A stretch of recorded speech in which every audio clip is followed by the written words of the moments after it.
যে তাত মই কৰিমগঞ্জত প্ৰায় 8 বছৰ আছিলোঁ। তাত এটা বৰ ধুনীয়া লাইব্ৰেৰী আছিলে, বিবেকানন্দ লাইব্ৰেৰী বুলি। এইটো ৰামকৃষ্ণ পৰমহংসৰ অনুষ্ঠানৰ লাইব্ৰেৰী। তাত দেধাৰ কিতাপ আৰু ভৰ্তি ধুনীয়া ধুনীয়া কিতাপ। চ' তাত এডমিশ্যন দি দিছিলে।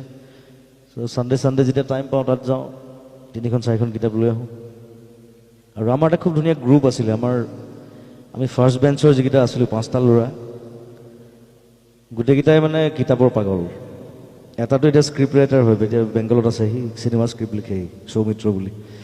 এটা আছে আমেৰিকাত তাপস সাহা বুলি, এটা সিনহা বুলি এটা আছে, সি শিলচৰত থাকে। আমি চব কিতাপৰ পাগল আছিলোঁ। আৰু আমাৰ সেইটো অভ্যাস আছিলে যে আমি কিতাপ এক্সচেঞ্জ কৰোঁ, যে মই এখন ল'লোঁ, এখন পঢ়িলোঁ, আকৌ তাক দিলোঁ, তাৰ পৰা এখন ল'লোঁ। সেই বস্তুবোৰ আজিকালি নাইকিয়া হৈ গ'ল। গতিকে সেই অভ্যাসবিলাক গ্ৰ' কৰিব লাগে। আৰু সেইকাৰণে কিতাপ পঢ়াটো উচিত, কিতাপ কিনাটো উচিত। আৰু নিজৰ ঘৰত যেতিয়া ধুনীয়া লাইব্ৰেৰী এটা থাকে, নিজৰ চাই ভাল লাগে।